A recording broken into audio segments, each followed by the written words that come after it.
What's up, guys? It's Coach Gaglione here, and this is another edition of the Powerlifting for the People podcast. If this is your first time stopping by, I'm Coach Gaglione. I'm the owner of Gaglione Strength, and I've been involved with powerlifting and strength coaching for over 13 years. And this podcast is meant to spread the message of strength and get more people involved in resistance training, and of course, my favorite sport of powerlifting. So this is our third edition of Meathead Manners, and we're going to talk about being a good handler. Specifically handling at a powerlifting meet or powerlifting contest. But this could really be for any contest, and there's a lot of overlap here. So if you're a coach, if you're looking to get involved with powerlifting, or if you're looking to do your first competition or help your friend out at a competition, this is a very important episode for you. So we're going to go over some different things. I also recommend you check out our book on Amazon, Are You Ready to Compete? That's a very good resource for being a good handler and also just getting ready for competition yourself. So I'd say being a good handler starts out with being a good training partner. Hopefully, if you are handling someone at a meet, you've trained with them in person at least a handful of times, if not the entire training cycle. If you are working with a lifter who's competing in knee wraps or a lifter that's competing in single or multiply equipment, knowing how the lifter wraps their knees and things like that, and you know, having a system for that, I think is really important. Knowing how the lifter warms up, their tendencies and stuff. You can learn a lot by how they train and how they're going to compete, especially for the heavy stuff. So obviously with being a good training partner and obviously being a good handler, number one rule is showing up on time. I can't tell you how many coaches I see at meets that just show up late and they're barely able to help their athletes like warm up, or they're just, they don't know how much the bars weigh in the warm-up room and things like that. It's really pretty poor in my opinion. So if you're going to handle somebody, just be there early, just be there for the whole day, and just, you know, the eyes scratch your back. So just be ready. You want to be there, obviously leading up to the meet. You want to be there for the kind of critical training sessions. So if you are training under like a West Side system, and kind of be there for their max effort days, their circa max workouts. If you're doing some sort of linear progression or undulating periodization, you know, you're going to want to be there for their like last heavy sessions leading up to the meet during a peaking phase, if they're doing some sort of block training. So that's going to be important. So that way you can kind of have a tendency, you kind of know how they miss, you know how their bar speed looks at like 90%, 95%, and you're going to have a better idea of how to handle them and how to pick their attempts and how to kind of adjust their warm-ups and adjust their attempts accordingly. I mentioned this before. I think it's really important to know the lifter's tendencies. Does the lifter kind of do well under pressure? How do they handle a miss? How do they handle, you know, if they got a red light, how do they handle like a missed call? How do they handle adversity in general? Do they like to be really, you know, focused and quiet before they get to the lift? Do they like to kind of, you know, maybe they like a slap in the back, or they like some ammonia? Like, how do they like to get psyched up? How do they like to get focused in the zone? Does too much psyching up throw them off, or too little? Like, what's going to work best for them? So you want to kind of find that optimal kind of state of arousal. You can get too aroused, and that can definitely throw a monkey wrench into things. So you got to figure out you need to know what works best for the lifter. And especially, like, I'd say a lot of times with coaching and handling, less is more. If you see some sort of like technique flaws, like in the warm-up room or something like that, it's really not the time to like really fix their technique. They have to it should be automatic at this point. I mean, if they're not hitting depth or something like that, it's one thing, or if they're not pausing. But if you see like their knees caving in or something, or their back's rounding on a deadlift, like they're probably not going to correct that the day of the meet. So just kind of keep some things to yourself, and unless you think they're going to get hurt or they're going to get disqualified from the meet for not achieving a competition standard. A lot of times when it comes to handling and cueing and things like that, less is more, and only kind of say exactly what you need to say in order for them to hit the lift, because you don't want to get in the lifter's head and say too much to them. So it's more kind of on game day, it's probably, I would say, a little bit more about encouragement and getting them in a good mental state of mind versus technical cueing. The technique stuff should have been worked out and ironed out during the meet prep. Now, if they miss a lift and you believe it was due to a technical error, give them one thing to focus on, and then hopefully that'll allow them to make the lift on the next try. So the next important piece is knowing how they warm up.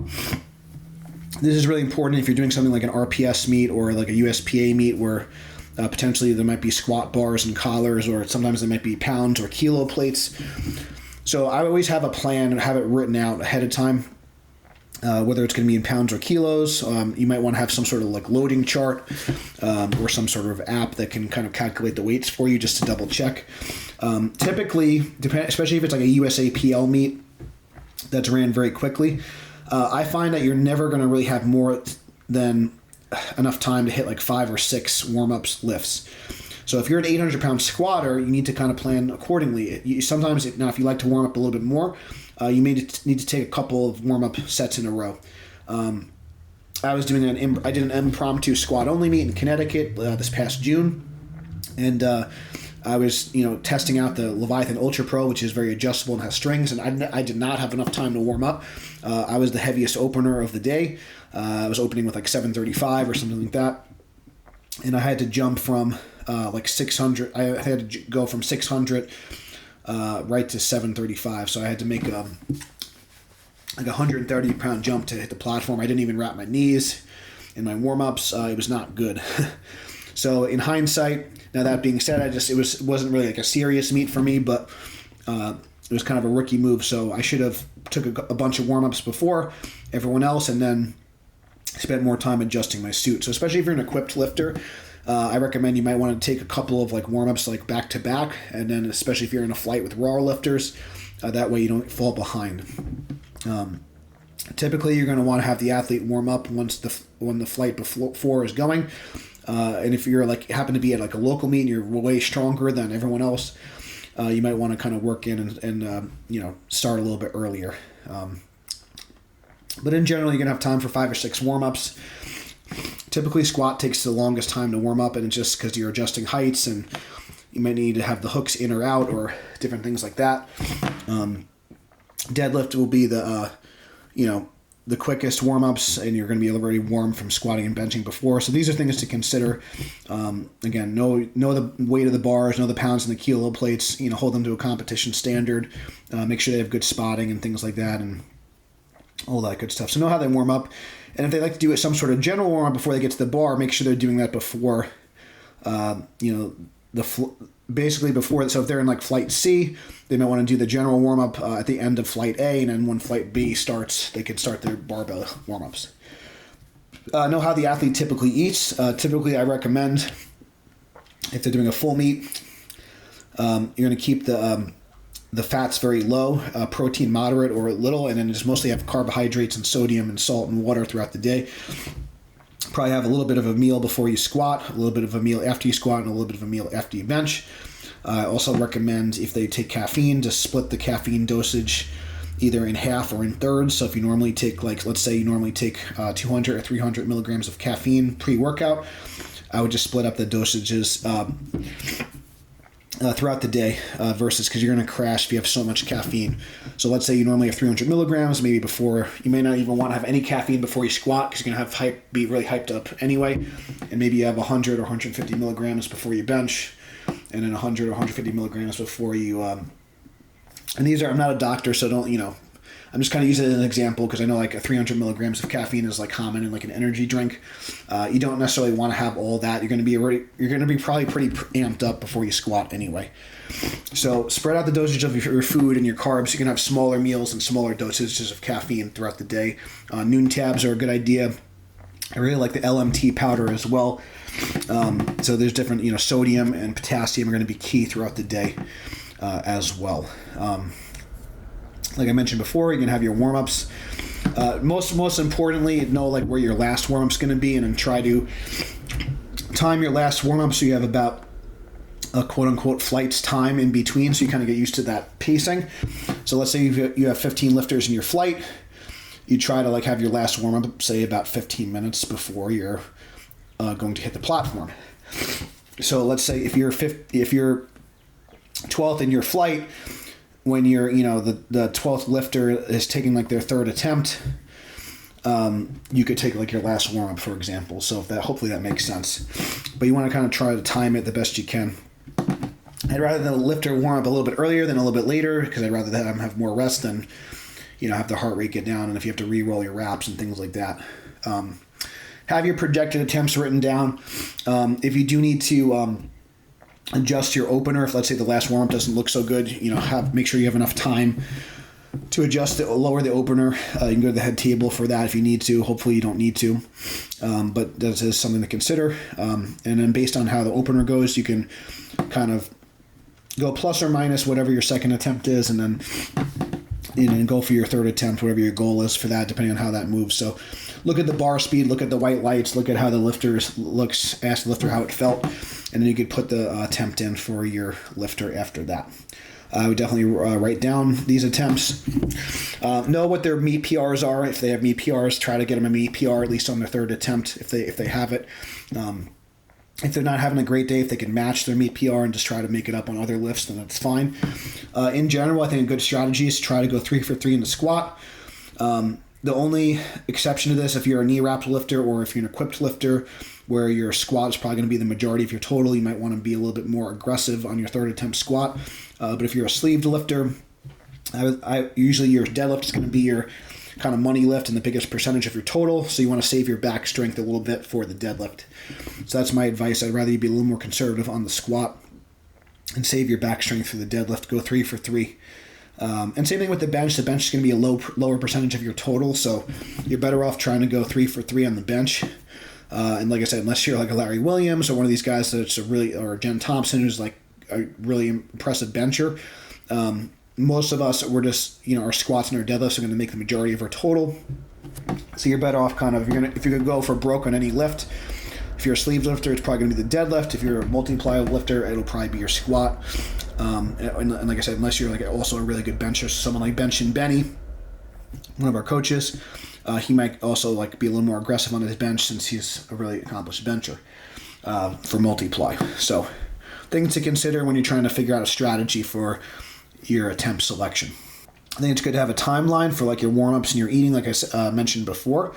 While you're warming up, it's really important that you give the lifter verbal commands so they get used to that auditory. That's something, it's a really small thing, but just because the lifter lifts to a good standard doesn't mean they're used to getting verbal cues and verbal commands. So that's really important. So if the federation has a squat command and a rack command, or a start command and a press command and a rack command, down command, the deadlift. So just make sure you're kind of practicing all the commands for the federation. And I would definitely check out the rule book. As a good handler, just kind of reviewing the rule book quickly, I think would be good as well, just to kind of make sure there's nothing. Because every federation's got little different quirks. Some have different commands, some don't have commands, some have different rules on, like USAPL and USPA have very strict like attire. This only certain things are approved. So I've had lifters that had to buy knee wraps the day of the meet because they didn't have their knee wraps approved. So these are things to consider. Know the rules, know the rule book. I mentioned this before.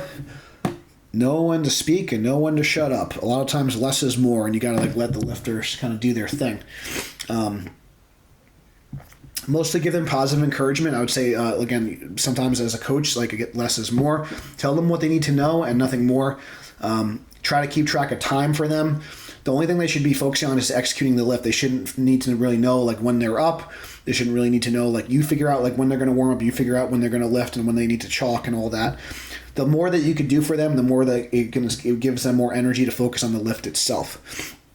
You can tell them when to eat, tell them when to drink. I think that's really part of being a great handler and a great coach. Little things like getting chalk on their back for the squat or baby powder on the thighs for the deadlift, could be wrapping their wrists or wrapping their knees, helping them put their belt on, helping them put their equipment on. Anything you can do to save the energy. Loading the plates for them is huge. It just, over the course of time, that's going to really tire your back, loading the plates on and off. So I never let any of my lifters load their own plates. So that's big. Do as much as you can. This is something that, I know if you've listened to any of our interviews with Larry Williams, I think that was one of the biggest factors in his success, is because I would do so much for him on game day that he was always able to hit a PR because he was able just to, quote unquote, just be an animal and just lift and execute. So, it takes the thinking out of it. And you don't realize that thinking and strategizing takes a lot of mental energy. So if you can kind of do the thinking and the strategizing for the lifter, that's going to give them a huge advantage. And you're going to take the emotion out of it, because the lifter's going to be emotional and they're not going to be able to make as good decisions. I know that particularly for myself because I've had a couple of rough workouts myself when I've made some stupid calls, and that's because I shouldn't be calling my own numbers, even in training. So that's it's one of those things, do as I say, not as I do. So the last thing I think is really cool, win, lose, or draw. I think it's important to celebrate with them. So you go out to eat with them after, enjoy it. You just maybe spent 12 or 16 weeks prepping for the meet. So enjoy the process. I think it's really important to celebrate and kind of quote unquote break bread with the lifters after it's done. I think that is it's a less common thing, but I think it's important that more people kind of come together, not just on Instagram, but in IRL, in real life. So in real life support and celebrations, not just those party hat and emojis and all that good stuff. So celebrate with them. Go out to eat, enjoy a treat meal. Just celebrate your PRs. Celebrate that you had the guts to get on the platform in front of judges, in front of a crowd, and lift. I mean, anyone could lift in front of a camera and put their video on the internet, but man, doing it in person in front of judges and on a specific day, you can't just back out. That's a big deal. So celebrate with them and make sure they know it's a big deal. So that's my take on that. And then help them reflect after. What went well, focus on the good first, obviously. So think about what were their big wins of the training cycle? What were their big wins of the meet itself? What are some things they struggled with? What are some things they need to work on? Do they need to work on their hydration, their sleep, their performance anxiety, their mental training, their mental focus plan? And we're definitely going to have some more. Let me know, shoot me a message if you want to do more on the psychology. I think that'd be helpful, but I'm curious to hear your feedback as well. And then I think it's important to think about some of the goals moving forward. Take a little time off, take 1 to 2 weeks where you don't lift a barbell. Just use some quote-unquote GPP, general physical training, general physical preparedness. Maybe just do some bodybuilding work. Maybe you should do some cardio. That's Spanish for aerobic training. Just kidding, guys. I know I'm in a weird mood today. Anyways, so that's part of being good handlers. That's Meathead Manners Part 3. I want us to be strong and educated and nice. That's one of my main goals. You don't got to be strong. You can be strong and not be a dick. That's a big motto of mine. So that's how you be nice to people. That's how you give back to the sport. Handle some people, guys. We need your help. You don't got to do this alone. And you know what? I know a lot of people, they want to I don't need a handler. I don't need this. Guys, it's more fun to come together and do it together. So just help a brother out, help a sister out, go to some meets, help some people, help your friends out. Man, that's why I love this. I mean, I want to maybe talk about powerlifting as a team sport. Maybe that'll be another episode, but because even though it is individual, I really think we got to come together as a team more. We got to come together, and I know it sounds cliche, but together everyone achieves more. There is strength in numbers.